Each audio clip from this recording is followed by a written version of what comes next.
Hey guys, tonight we begin with something that might make you profoundly grateful for modern medicine. Imagine you wake up tomorrow with a toothache, a fever, or worse, something that requires surgery. Now imagine your only option is a barber with a rusty saw, a doctor who thinks your problem is too much blood, and treatments that involve everything from ground-up mummies to live leeches. Welcome to medicine in the 1700s, where the cure was often worse than the disease, and surviving your doctor's treatment was considered a success. So, before you get comfortable, take a moment to like the video and subscribe, but only if you genuinely enjoy what I do here. And let me know in the comments where you're tuning in from and what time it is for you. It's always fascinating to see who's joining us from around the world. Have you taken any painkillers today? After hearing about 18th century medicine, you'll never take an aspirin for granted again. Now dim the lights, maybe turn on a fan for that soft background hum, and let's ease into tonight's journey together. Because we're about to explore a world where doctors didn't wash their hands, surgeons were also barbers, and the most sophisticated medical theory involved balancing your bodily fluids like some kind of biological cocktail. Yet somehow, buried in all this dangerous nonsense, were a few treatments that actually worked, though nobody understood why. Part 1, the four humors, when medicine was basically plumbing. To understand medicine in the 1700s, you need to understand that doctors weren't really thinking about bacteria, viruses, or even organs the way we do. They were thinking about fluids. Specifically, four fluids that supposedly controlled everything about your health, personality, and destiny. This was humorism, a medical theory so wrong it's almost impressive, yet it dominated Western medicine for over 2,000 years. The theory went like this. Your body contained four essential fluids or humors: blood, phlegm, yellow bile, and black bile. When these fluids were perfectly balanced, you were healthy. When they were out of balance, you got sick. Simple, elegant, and completely catastrophically wrong. The theory had an internal logic that made it seem plausible for centuries. Each humor was associated with specific qualities, seasons, elements, and organs. Blood was hot and wet, associated with spring and air. Phlegm was cold and wet, linked to winter and water. Yellow bile was hot and dry, connected to summer and fire. Black bile was cold and dry, tied to autumn and earth. Your personality was supposedly determined by which humor dominated your body. Too much blood made you sanguine, cheerful, optimistic, maybe a bit too fond of wine and women. Excess phlegm made you phlegmatic, calm, reliable, but sluggish and dull.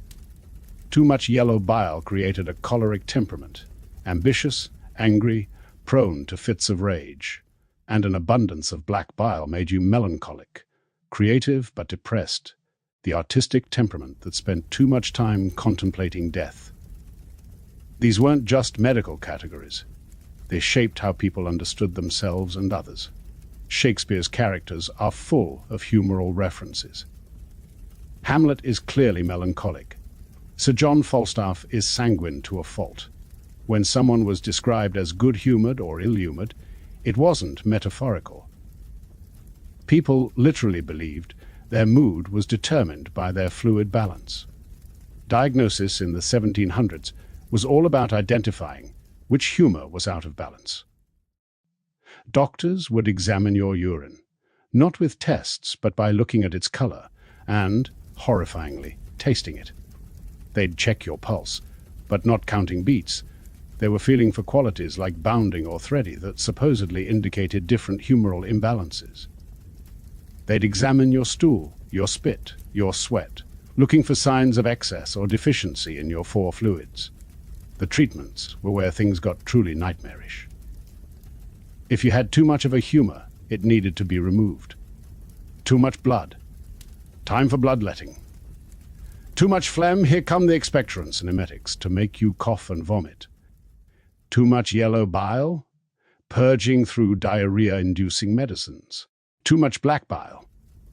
Well, that was trickier, often involving complex dietary changes and exercises. Bloodletting was the crown jewel of humoral medicine. It was prescribed for everything: fevers, headaches, broken bones, pregnancy complications, mental illness, literally any condition where the doctor decided you had too much blood.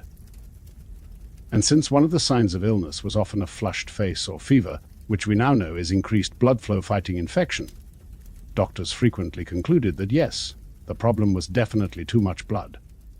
Venesection involved opening a vein, usually in the arm, and letting blood flow into a bowl. The amount taken could be shocking, sometimes pints at a time from people who were already weakened by illness. Cupping involved creating suction on the skin to draw blood to the surface, sometimes combined with scarification, cutting the skin to let it flow. And then there were leeches, which we'll get to in gruesome detail later. The tragedy of humoral theory wasn't just that it was wrong, but that it was so comprehensively, systematically wrong, that it prevented real understanding. When patients died from bloodletting, doctors concluded they simply hadn't removed enough blood in time. When patients recovered despite treatment, it proved the system worked. The theory was unfalsifiable, always able to explain away failures while claiming credit for the body's natural healing. The seasonal body and dietary medicine. Humoral theory didn't just dictate medical treatment, it shaped every aspect of how people thought about their bodies and health. According to this system, everything you ate, drank, breathed, and experienced could alter your humoral balance. This led to an incredibly complex system of dietary medicine that would make modern nutrition science look simple by comparison. Every food was classified by its humoral qualities. Beef was hot and dry, promoting yellow bile. Fish was cold and wet, increasing phlegm. Wine was hot and wet, building blood. Cucumber was cold and wet, to an extreme degree, which is why eating too much was thought to cause fevers. Your body would supposedly overcompensate for all that coldness. The season affected which foods you should eat. In winter, when cold and wet dominated, you needed hot, dry foods to maintain balance. This meant spiced meats, aged cheeses, and strong wines. In summer, when heat threatened to overwhelm the body, cooling foods like melons, lettuce, and diluted drinks were prescribed. Eating strawberries in winter wasn't just unseasonable, it was considered medically dangerous. Your age mattered too. Children were thought to be naturally hot and moist, which is why they were so energetic and healed quickly. As you aged, you gradually became colder and drier, which explained why old people were stiff, wrinkled, and slow to heal. The elderly were. Even your occupation influenced your prescribed diet. Scholars who spent their time in contemplation were prone to melancholy from too much black bile. They needed warming, cheerful foods, and were encouraged to drink wine and eat red meat. Laborers, who were physically active, generated heat and needed cooling foods.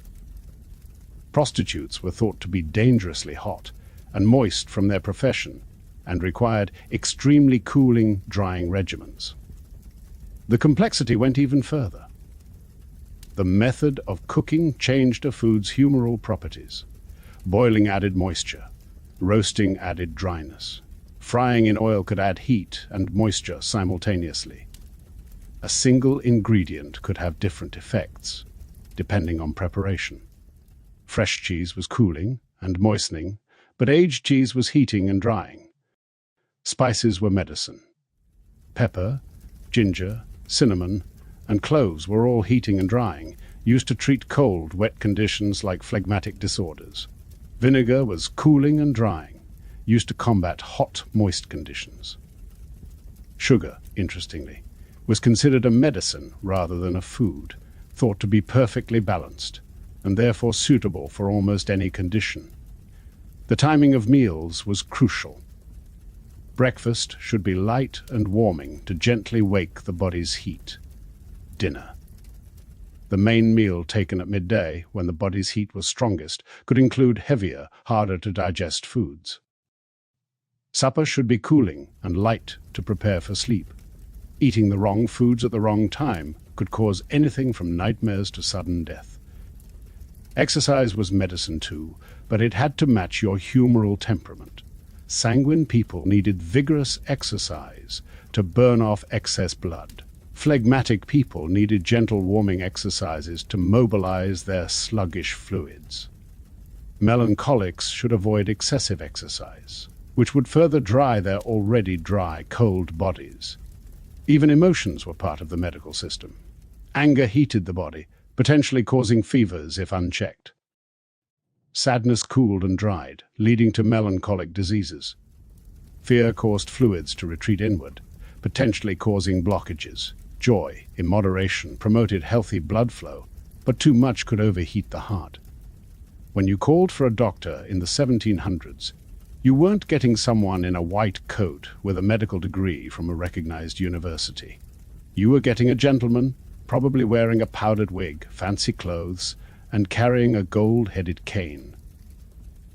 Medicine was as much about social performance as healing, and doctors were actors in an elaborate theatrical production. The consultation began before the doctor even saw the patient. A servant or family member would provide a detailed account of the illness, including when it started, what the patient had eaten recently, their emotional state, and any unusual occurrences. Dreams were considered medically significant. A nightmare about drowning might indicate excess phlegm. Dreams of fire suggested too much yellow bile. When the doctor finally examined the patient, it was a highly ritualized process. Taking the pulse could last several minutes, with the doctor assuming a deeply contemplative expression. He wasn't counting beats per minute. That kind of quantification wouldn't become standard until later.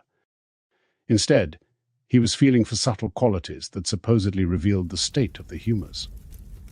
The examination of urine was perhaps the most theatrical element. The patient's urine would be collected in a special flask called a matula, shaped specifically to allow the doctor to observe color, clarity, and sediment. The doctor would hold it up to the light, swirl it, smell it, and yes, taste it. Sweet urine might indicate diabetes, one of the few accurate diagnoses available. Cloudy urine suggested excess phlegm. Dark urine meant too much black bile. Some doctors became famous for their ability to diagnose by urine alone, without even seeing the patient. This led to a thriving trade in quack piss prophets, who claimed to divine everything from pregnancy to impending death from a single sample. Smart servants sometimes submitted animal urine to test whether a doctor was legitimate or a fraud. The physical examination, when it happened at all, was limited by social propriety. Male doctors rarely examined female patients directly, relying instead on descriptions from midwives or female relatives. When examination was necessary, it was often done through clothes or under sheets. The stethoscope wouldn't be invented until 1816, partly because the inventor, René Laennec, was too embarrassed to put his ear directly on a female patient's chest. He needed to project authority, wisdom, and slight mystery. Many doctors cultivated elaborate personal brands. Some wore specific colors thought to promote healing. Others carried distinctive canes or wore particular styles of wigs. The successful doctor was part physician, part philosopher, part showman. The prescription process was equally theatrical. Doctors wrote in Latin, partly from tradition but also to maintain professional mystery. Prescriptions might include dozens of ingredients, each with supposed humoral properties that would work together in complex ways. The more ingredients, the more impressive the prescription seemed. These prescriptions could be absurdly complex. A typical remedy might include Venice treacle, a compound of over 60 ingredients including viper's flesh, powdered unicorn horn, actually narwhal tusk, bezoar stone. A ball of compressed hair found in animal stomachs, mummy powder, exactly what it sounds like, and various herbs, minerals, and animal parts. The fact that patients sometimes recovered despite these concoctions is testament to the human body's remarkable resilience. Payment was a delicate matter. Gentlemen doctors didn't discuss money directly. That was for tradesmen.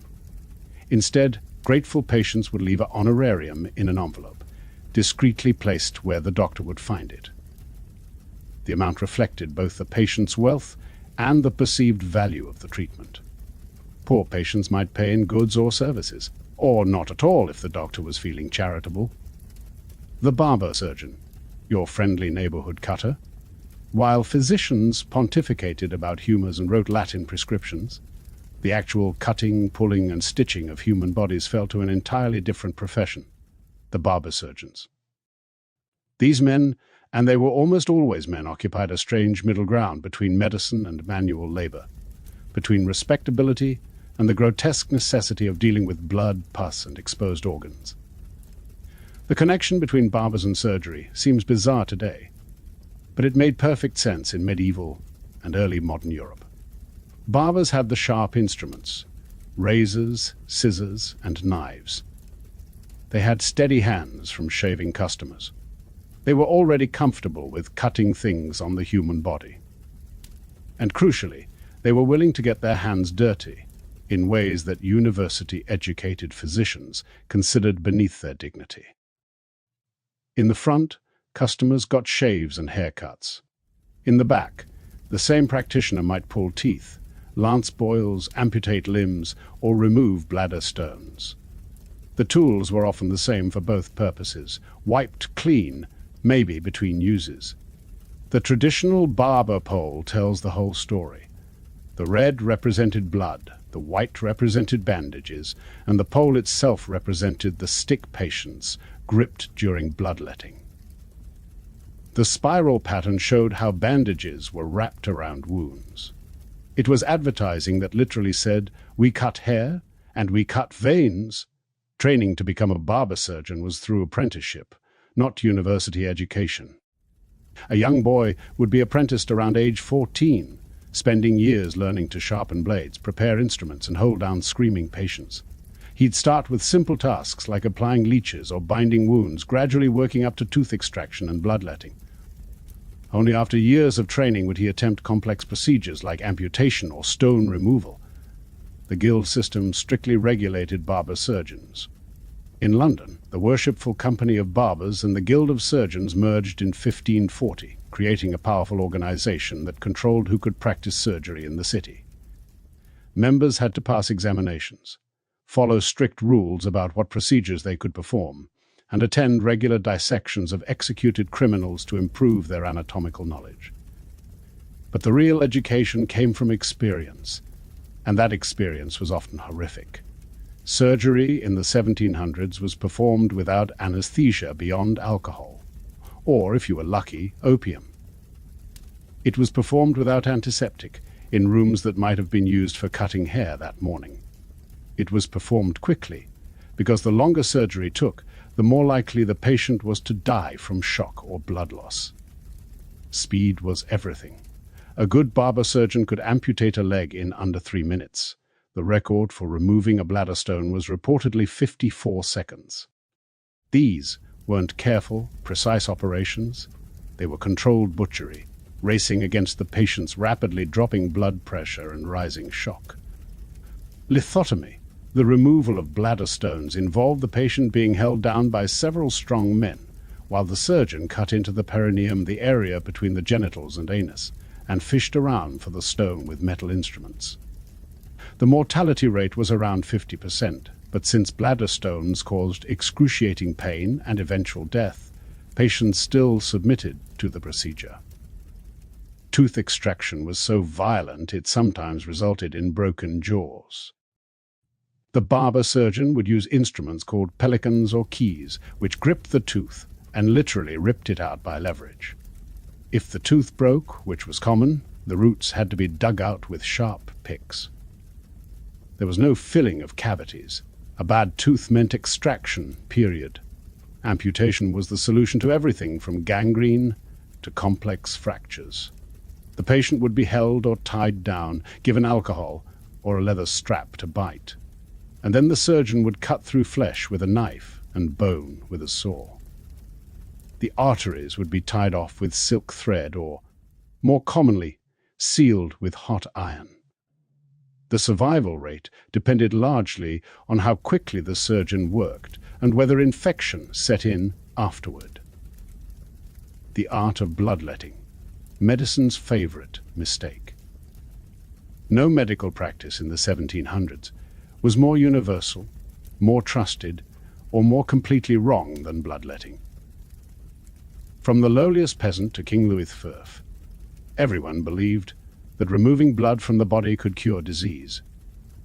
It was the aspirin of its day, prescribed for everything, and actually helpful for almost nothing. The theory behind bloodletting was pure humoral thinking. Too much blood caused plethora, a condition of excess that could lead to fever, inflammation, and apoplexy. The solution was simple: open a vein and let the excess out. The only questions were where to cut, how much to take, and how often to repeat the process. The where was surprisingly complex. Different veins were thought to drain different organs and treat different conditions. The median cubital vein in the elbow was the most common site, considered good for general bloodletting. The cephalic vein in the arm was open for head conditions.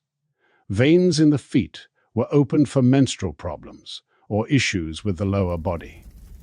Some practitioners even opened veins in the tongue, the penis, or the hemorrhoidal veins, depending on the condition being treated. A typical bloodletting might remove 16 to 20 ounces, over a pint. For serious conditions, multiple pints might be taken over several days. George Washington, on his deathbed, had roughly 40% of his blood volume removed in less than 12 hours. The treatment that was supposed to save him almost certainly accelerated his death. The tools of bloodletting ranged from simple to elaborate. The basic lancet was a small, sharp blade that could open a vein quickly. Spring-loaded lancets, called fleams, could be set to cut to a specific depth. Scarificators had multiple blades that would create several cuts at once. Some elaborate devices had multiple spring-loaded blades that would spin, creating a circle of cuts. But the most famous bloodletting tool was the leech, and these weren't just any leeches. They were medical leeches, Hirudo medicinalis, specially bred and imported for medical use. Leeches had several advantages over lancets. They were self-regulating, stopping when full. Their saliva contained anticoagulants that kept blood flowing. They could be applied to delicate areas where cutting was dangerous, like near the eyes or on the gums. The leech trade was enormous. France alone used 42 million leeches in 1833. They were imported from Eastern Europe. Turkey and Egypt transported in clay jars filled with water and moss.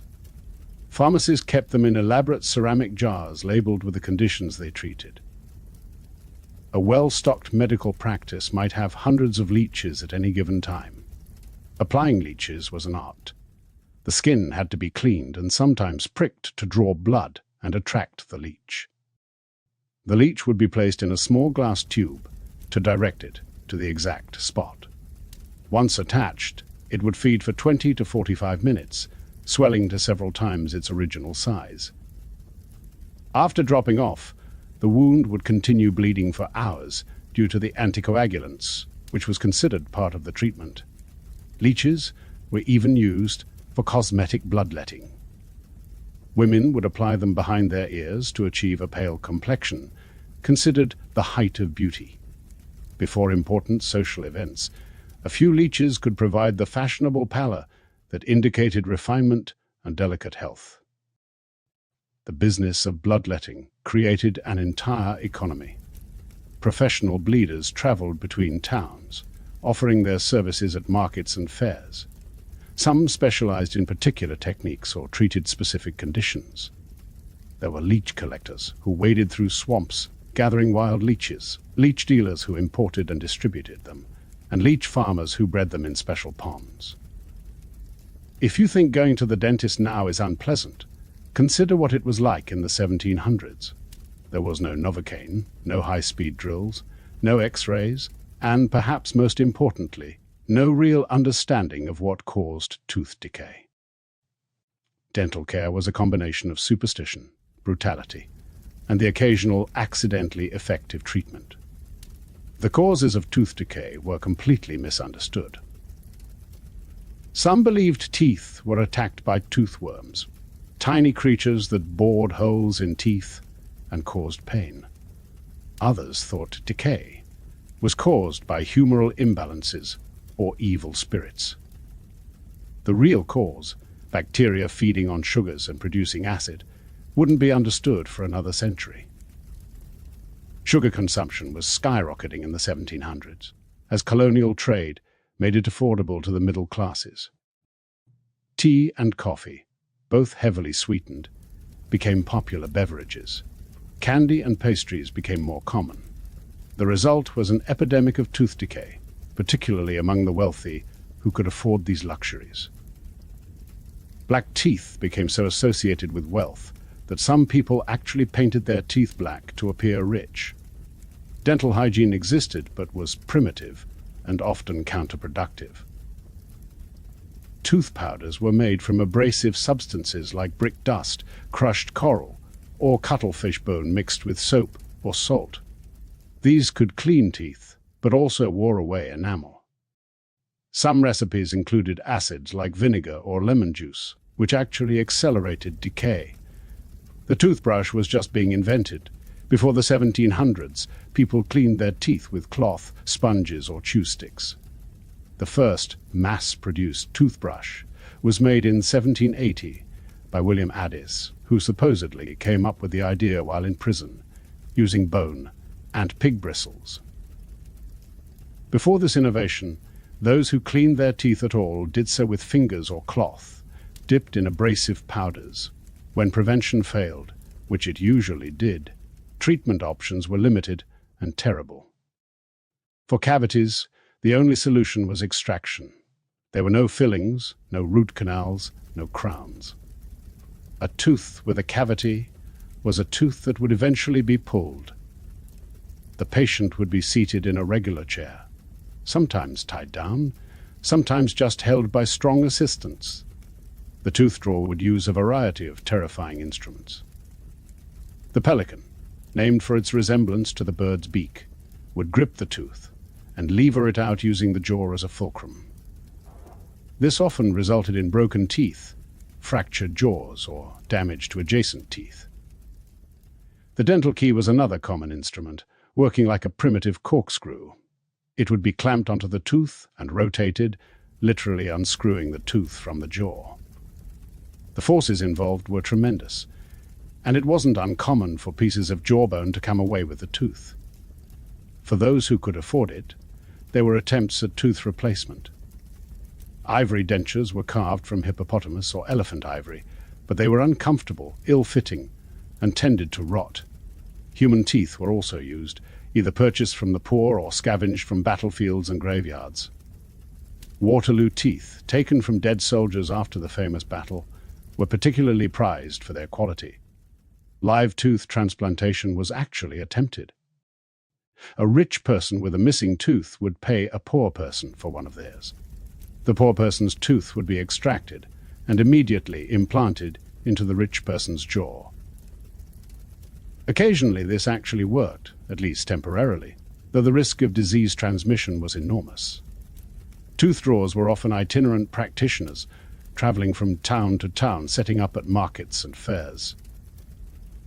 They would attract crowds with entertainment, music, juggling, comedy before offering their services. The spectacle served two purposes. It drew potential customers and helped drown out the screams of current patients. Some tooth drawers became celebrities. Grand Thomas, also known as Thomas Ray, performed at fairs, wearing an elaborate coat decorated with hundreds of extracted teeth. He would extract teeth while riding horseback to demonstrate his skill and steady hand. These performances were as much theater as medicine, the Quacks and Charlatans. For every legitimate, if misguided, medical practitioner in the 1700s, there were dozens of quacks, mountebanks, and charlatans selling miracle cures to desperate patients. The line. But the quacks took medical fraud to spectacular heights. The golden age of quackery was enabled by several factors. There was no regulation of medical practice in most places. Anyone could call themselves a doctor or claim to have discovered a miracle cure. Newspapers, newly popular and hungry for advertising revenue, would print any medical claim without verification. And the legitimate medical establishment was so often wrong that patients were willing to try anything. Patent medicines were the most common form of quackery. These were proprietary formulas, usually mostly alcohol, sold as cures for everything from consumption to cancer. The recipes were secret, protected by trademark rather than patent, despite the name. Some of the most popular included Daffy's elixir, invented in the late 1600s and still popular in the 1700s, claimed to cure colic, griping of the guts, melancholy, drooping spirits, and the ill effects of hard drinking. It was basically senna, a laxative dissolved in alcohol with some spices for flavor. Venice treacle, or theriac, was supposed to be an antidote to all poisons and a cure for plague. The genuine article contained over 60 ingredients, including viper's flesh and opium. Most versions sold were cheap knockoffs with random herbs and a lot of alcohol.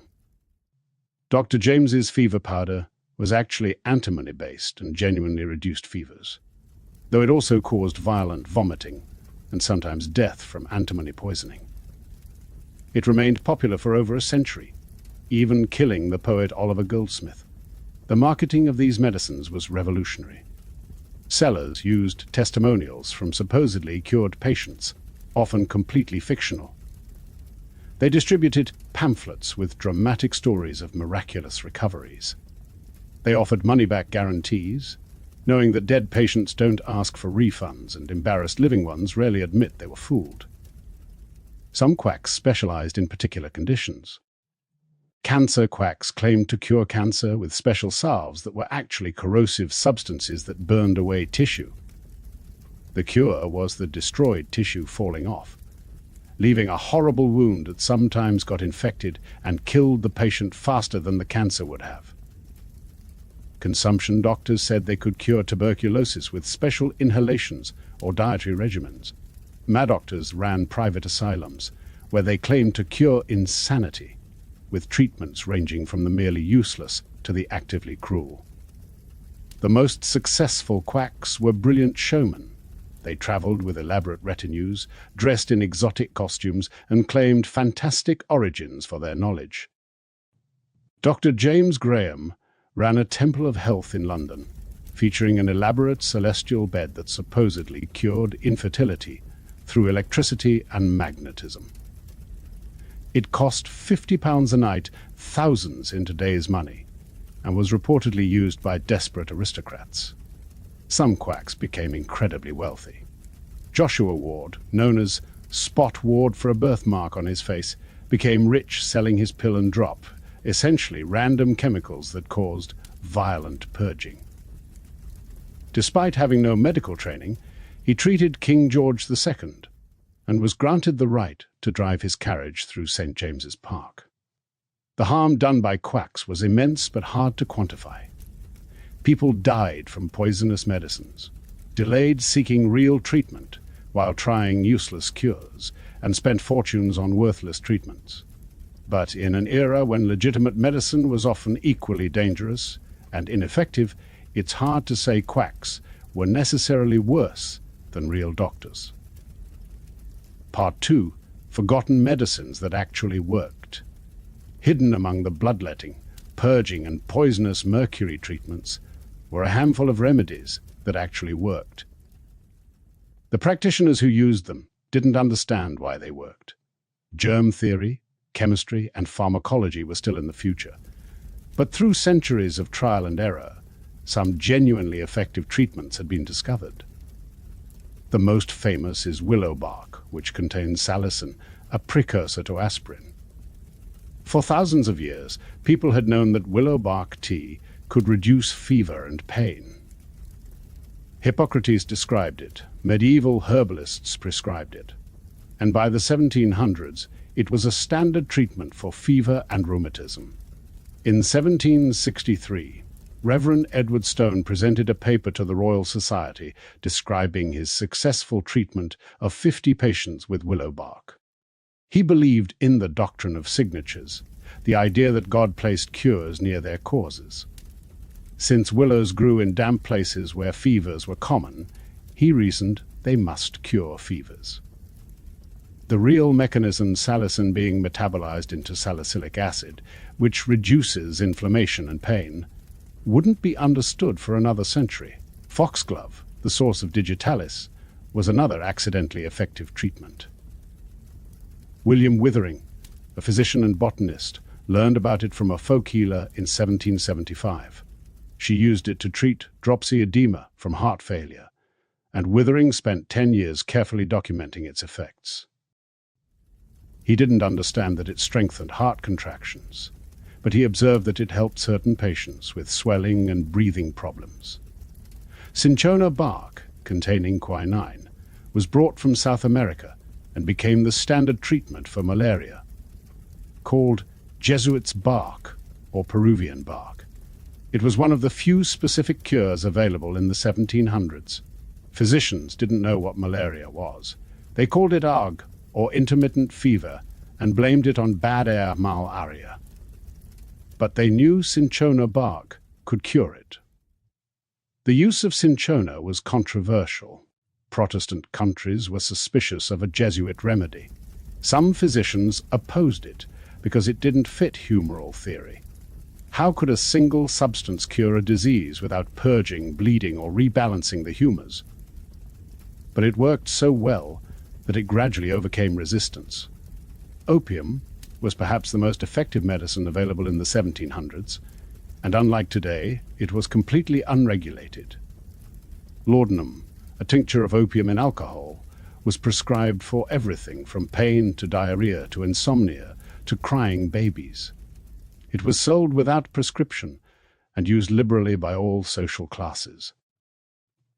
The pain relief from opium was so remarkable that it seemed truly miraculous to people accustomed to suffering through injuries and illnesses. It could stop diarrhea, a major killer in an era of poor sanitation, suppress coughs, and allow sleep despite pain. The addiction potential was recognized, but considered a minor issue compared to the benefits. Mercury, despite being highly toxic, actually did cure syphilis in some cases. The treatment was horrible. Patients would be sealed in heated rooms and forced to inhale mercury vapors or take mercury pills until they salivated excessively, a sign of mercury poisoning. Many died from the saying, "A night with Venus," a lifetime with mercury, reflected both the source of the disease and its treatment. Inoculation against smallpox, practiced before true vaccination was developed, was a genuinely effective preventive treatment. Material from smallpox pustules would be introduced into small cuts in healthy people, causing a mild form of the disease that conferred immunity. The practice came from the Ottoman Empire and was popularized in England by Lady Mary Wortley Montagu. The death rate from inoculation was about 1 to 2%, compared to 20 to 30% from naturally acquired smallpox. But the idea of deliberately giving someone a disease was so counterintuitive that it faced enormous resistance. Many physicians opposed it on theoretical grounds, and religious leaders called it an attempt to thwart God's will. The wise women and folk healers. While university-educated physicians debated humors and barber-surgeons soared through bones, most people got their medical care from an entirely different source. Local wise women, herbalists, and folk healers. These practitioners, mostly female, provided the day-to-day health care for the majority of the population who couldn't afford or access professional medical care. The wise woman or cunning woman was a fixture in every village and neighborhood. She might be a widow supporting herself with her knowledge of herbs, a midwife who expanded into general practice, or simply someone with a talent for healing passed down through generations. Her treatments were a mixture of genuine herbal medicine, psychological support, and ritual that provided comfort, even when it couldn't cure. These women knew their local plants intimately. They knew when to harvest, how to prepare, and what dosages to use. A typical wise woman might have dozens of preparations: comfrey for broken bones, chamomile for stomach upset, feverfew for headaches, raspberry leaf for pregnancy, elderflower for colds. Many of these remedies contained active compounds that actually worked. Their knowledge went beyond herbs. They set bones, delivered babies, treated wounds, and provided end-of-life care. They understood nutrition in practical, if not scientific terms, knowing. They recognized patterns in disease, understanding contagion, even if they attributed it to bad air or evil eye. The relationship between wise women and official medicine was complex and often hostile. Physicians saw them as competition and as threats to their authority. The church viewed their practices with suspicion, especially when they involved charms, prayers, or rituals that seemed too pagan. The association between wise women and witchcraft was strong, and many were persecuted during witch hunts.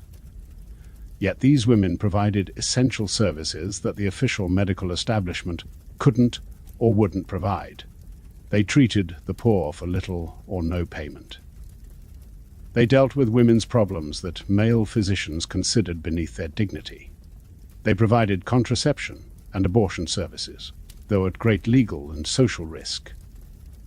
Their methods were often more gentle and less harmful than official medicine. While physicians were bleeding and purging, wise women were providing herbal teas and poultices. While surgeons were amputating, folk healers were using honey and herbs to prevent infection and promote healing. Their treatments might not have been dramatically effective, but they also weren't actively harmful. The psychological aspect of their practice was crucial. They listened to patients, provided emotional support, and involved family members in care. The rituals they performed, even if medically useless, gave patients a sense of control and hope. In an era when so much of medicine was about managing fear and uncertainty, this psychological support was genuinely therapeutic. Some wise women became famous and even wealthy. Mother Shipton, though more legend than history, was consulted by nobility.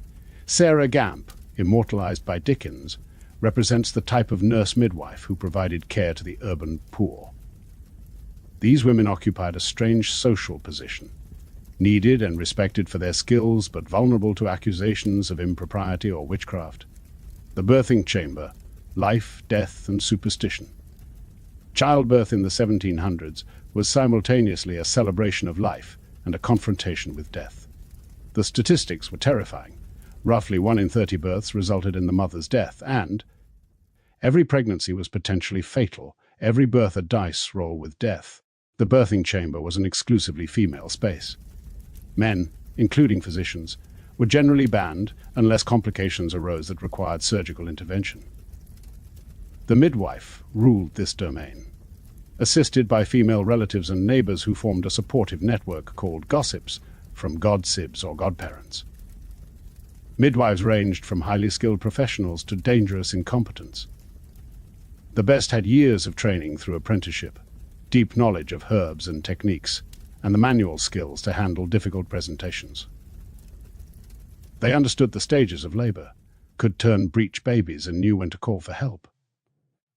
The worst were untrained women who happened to have attended a few births and set themselves up as experts. The birthing room was prepared with both practical and superstitious elements. All knots in the room would be untied to prevent the baby from being tied up in the womb.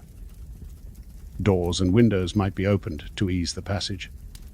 Eagle stones, hollow rocks with smaller rocks inside, were worn to ensure the baby would come out as easily as the stone rattled. Pain relief was limited, but not absent. Alcohol was commonly used, sometimes to the point of intoxication. Opium preparations might be given for particularly difficult labors. Herbal preparations including black cohosh, blue cohosh, and pennyroyal were used to speed labor, though dosing was imprecise and dangerous. The position for birth varied, while the lying down position was becoming fashionable among the upper classes, supposedly introduced for the convenience of male physicians. Most women still gave birth sitting up, squatting, or on birthing stools. These positions used gravity to assist delivery and gave the woman more control. When complications arose, the options were horrific.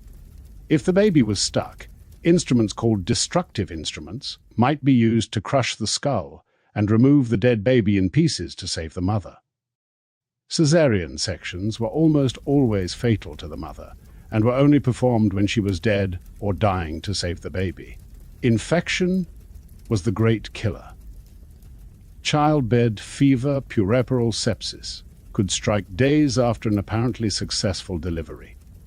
The cause, bacteria introduced during delivery, was unknown. The death rate from childbed fever was higher in hospitals than in home births, though no one understood why. After birth, the new mother entered lying in, a period of confinement lasting up to a month. For the first week or two, she was kept in bed in a darkened, warm room. Visitors were restricted, and she was fed special foods thought to restore her strength and promote milk production. This period ended with the churching ceremony, a religious service of purification and thanksgiving. Infant care was based on theories that seem bizarre today. Newborns were immediately bathed in wine or butter, then tightly swaddled to straighten their limbs. They might not be unwrapped for days. The soft spot on the skull was protected with caps, and strings of coral or wolf's teeth were hung around the neck to help with teething. Feeding was another source of danger. While breastfeeding was ideal, many upper-class women hired wet nurses, who might be feeding multiple babies and spreading disease. Artificial feeding with animal milk or pap bread soaked in water or milk was often fatal due to contamination. Mental illness, from Bedlam to Bath. The treatment of mental illness in the 1700s ranged from the enlightened to the horrific, often in the same institution on the same day. Mental illness was poorly understood, variously attributed to moral failure, demonic possession, excess passion, or humoral imbalance. The treatments reflected this confusion, mixing medical, moral, and frankly punitive approaches. The most famous mental institution was Bethlem Royal Hospital in London, commonly called Bedlam. By the 1700s, it had been treating, or at least confining, the mentally ill for centuries. The word Bedlam entered the language as a synonym for chaos and madness, which tells you something about conditions inside. Bedlam was simultaneously a hospital, a prison, and a tourist attraction. For a penny, visitors could tour the wards and gawk at the patients, who were often chained, naked, and displayed like animals in a zoo. This wasn't considered cruel, but educational. Seeing the mad was supposed to be morally instructive, showing the consequences of excess passion or immoral behavior. The solution was to shock the system back into balance through a combination of physical and mental stress. Physical treatments included cold water baths, sometimes involving sudden immersion, designed to shock the patient. The spinning chair rotated patients at high speed until they vomited or lost consciousness, supposedly to rearrange the contents of the brain. Blistering involved creating burns on the scalp to draw out excess humors from the brain. Restraints were both treatment and management tool. The straitjacket, invented in the 1700s, was considered humane compared to chains. The mad shirt was similar, but made of strong ticking fabric. Patients might be restrained for days or weeks, the theory being that physical restraint would lead to mental restraint. Purging and bloodletting were standard, based on the belief that madness was caused by excess blood or corrupt humors in the brain. Patients were bled to the point of fainting, purged until dehydrated, and given emetics to induce vomiting. The weakened state this produced was seen as therapeutic calm. Diet was considered crucial. Madness was thought to be inflamed by rich foods, so patients were kept on restricted diets. Lowering diets of water gruel and small beer were supposed to calm the passions. Some doctors prescribed specific foods for specific conditions, milk for melancholy, vegetables for mania. But there were also glimpses of more humane treatment. The York Retreat, founded by Quakers in 1796, pioneered moral treatment. The radical idea that mentally ill people should be treated with kindness and respect. Patients had private rooms, gardens to walk in, and meaningful work to do. Restraints were minimized, and the focus was on creating a calm, family-like environment. Some physicians were beginning to recognize different types of mental illness: melancholia, depression, mania, bipolar disorder, and dementia were distinguished, though the causes were still misunderstood. The idea that mental illness might have physical causes in the brain was beginning to emerge, though it would be another century before any real understanding developed. With no regulation, anyone could open a madhouse and confine anyone whose family would pay. Husbands could have wives committed for being difficult.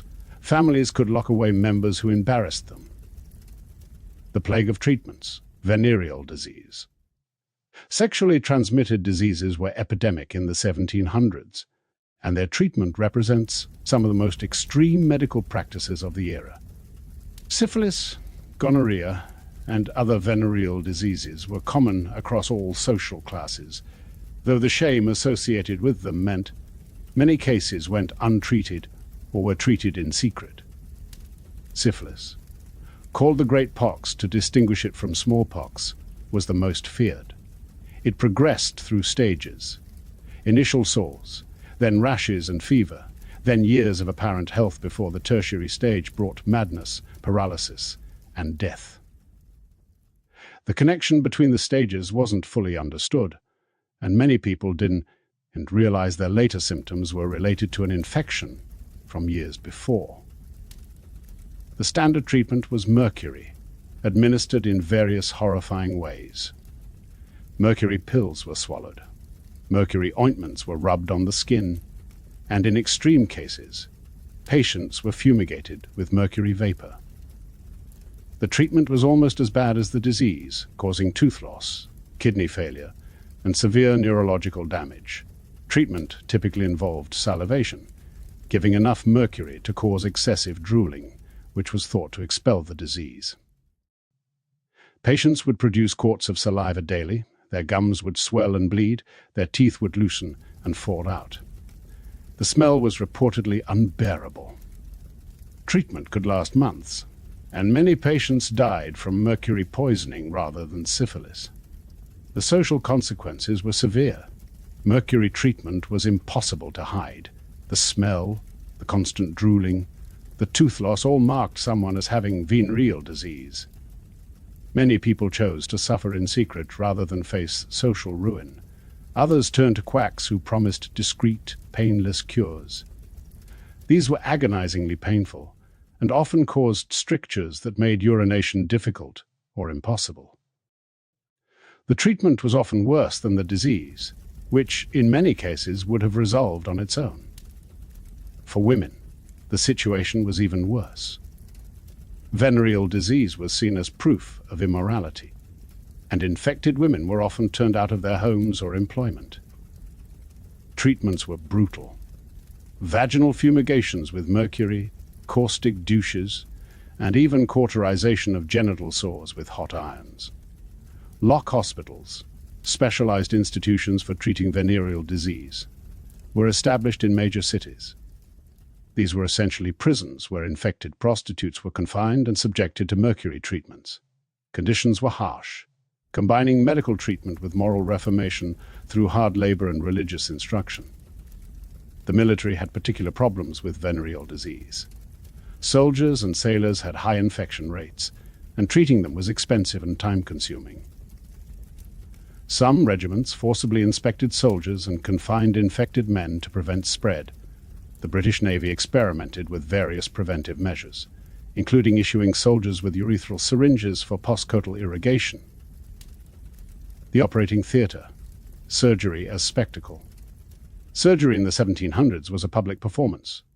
Operating theatres were literally theatres, with tiered seating surrounding a central stage where the surgeon performed. Medical students, other doctors, and sometimes curious members of the public would pay to watch operations. The patient's screams were part of the show. The operating theatre was designed for visibility, not sterility. Large windows provided natural light. The floor was often covered with sawdust to absorb blood. There was no attempt at cleanliness. Surgeons wore their regular clothes, often the same blood-stained coat for every operation as a badge of experience. Before any operation, the patient had to be prepared psychologically and physically. They might be given opium or alcohol, though never enough to fully block the pain. They would be told to. Many patients wrote their wills immediately before surgery. The patient would be brought into the theatre and positioned on the operating table, usually just a wooden table at convenient working height. For amputations, they would be held down by several strong assistants.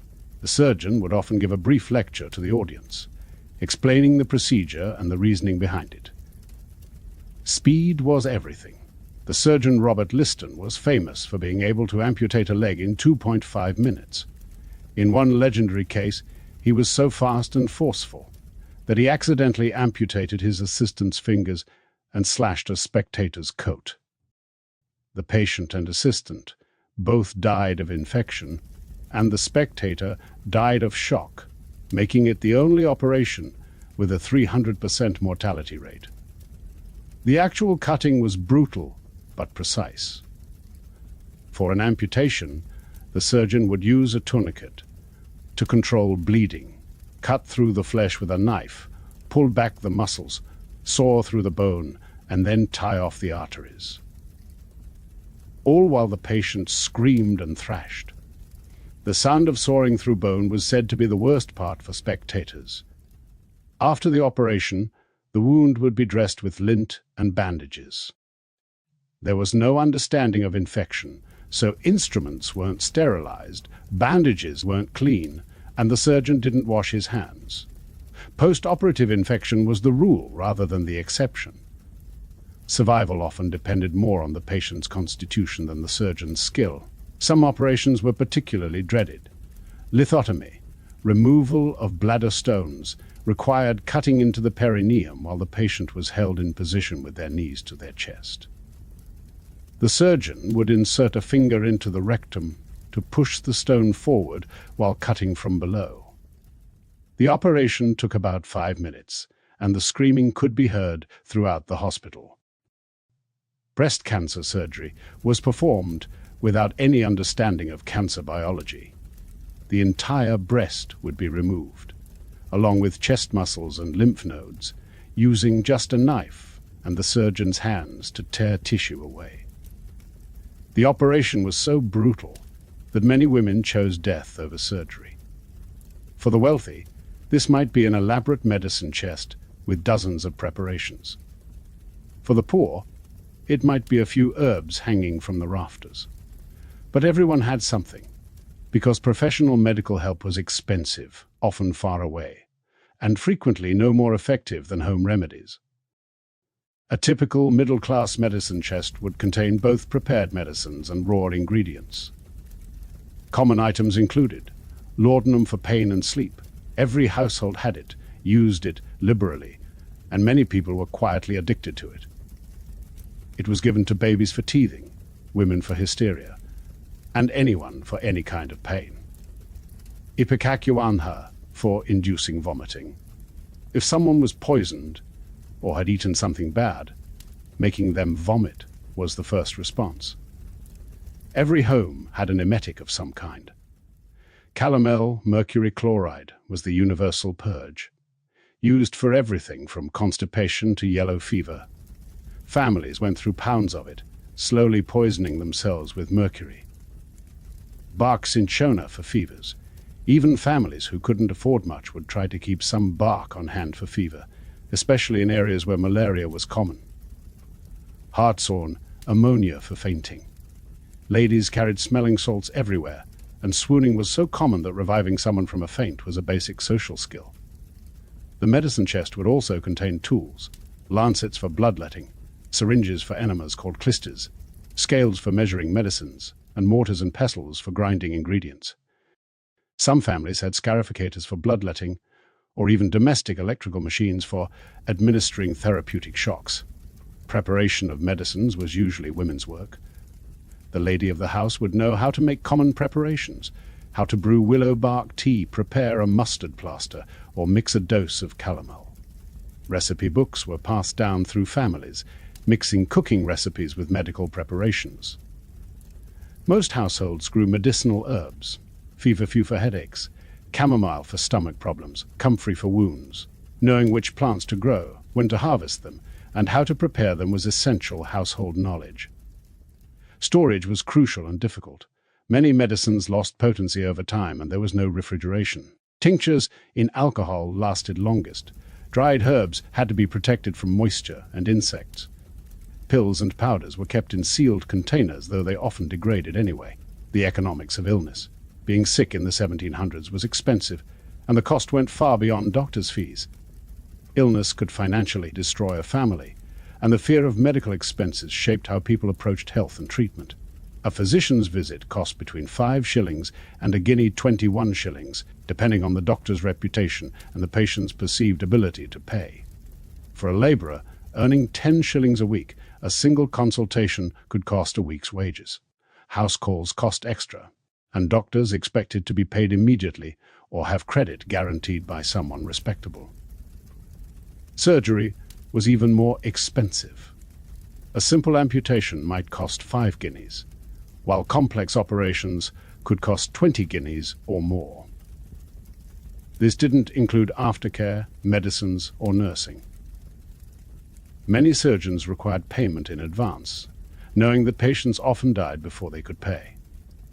Medicines were costly and often sold in smaller quantities than prescribed because patients couldn't afford full courses. A week's supply of bark for fever might cost 2 shillings. Laudanum was relatively cheap, which partly explains its popularity. Mercury preparations were expensive, making syphilis treatment financially ruinous, as well as physically devastating.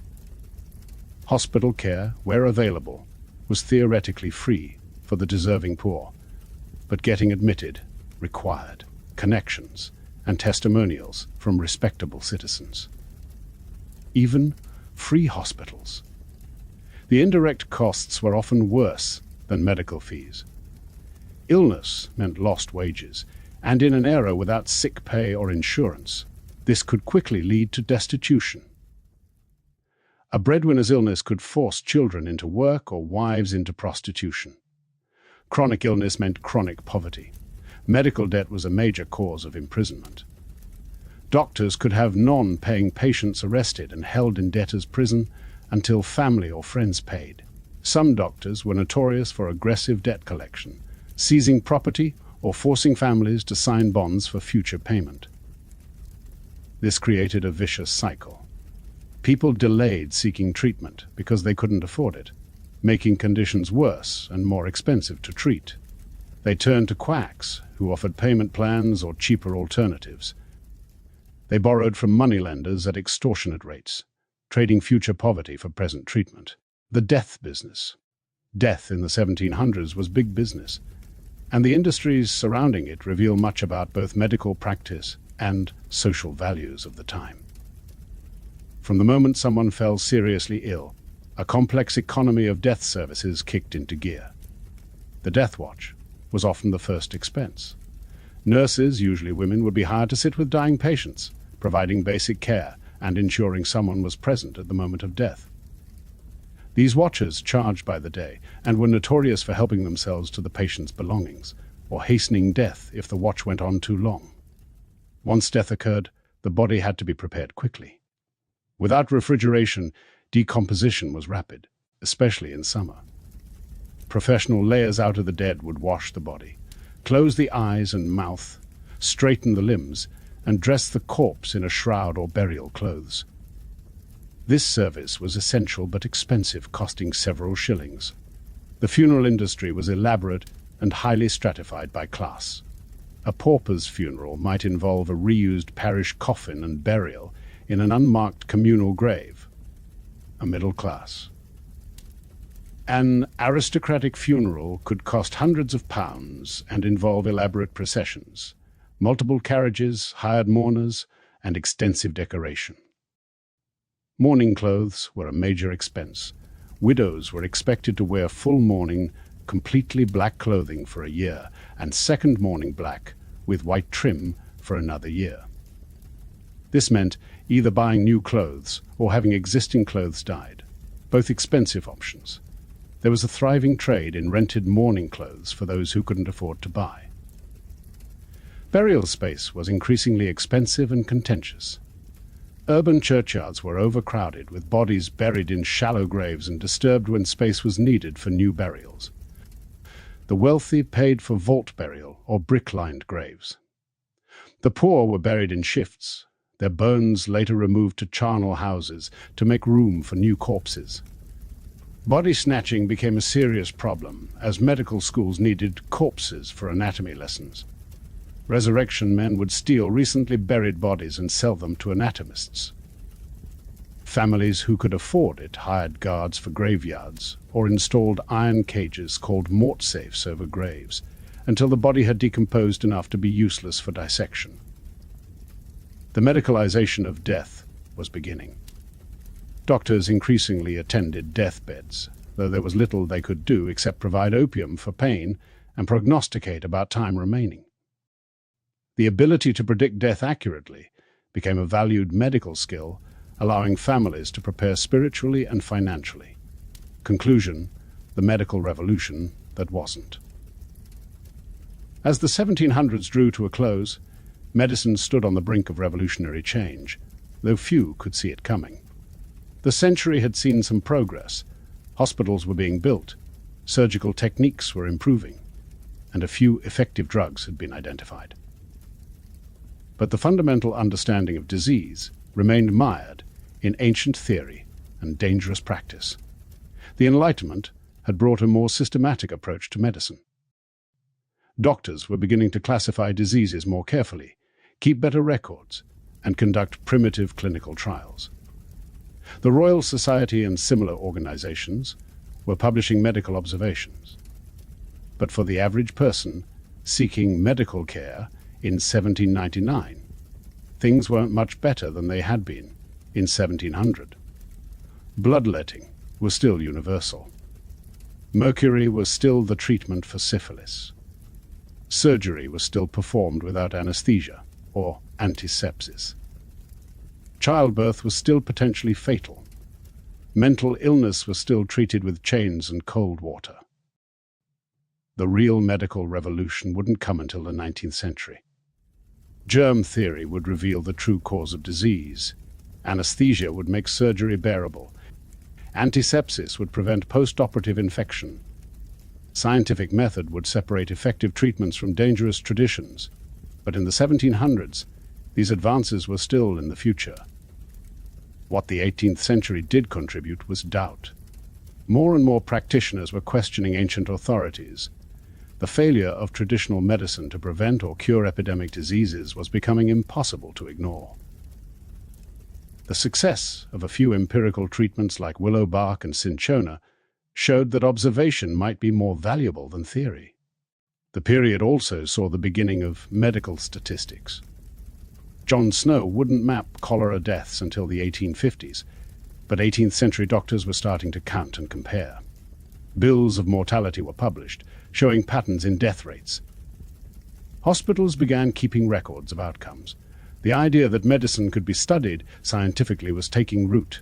Looking back at medicine in the 1700s, it's easy to mock the bloodletting, the mercury, the theories about humors. But the practitioners of the time were working with the best knowledge available to them. They were trying to help, even when their treatments caused harm. The real tragedy wasn't ignorance, but certainty. The absolute conviction that their theories were correct prevented them from seeing what actually worked.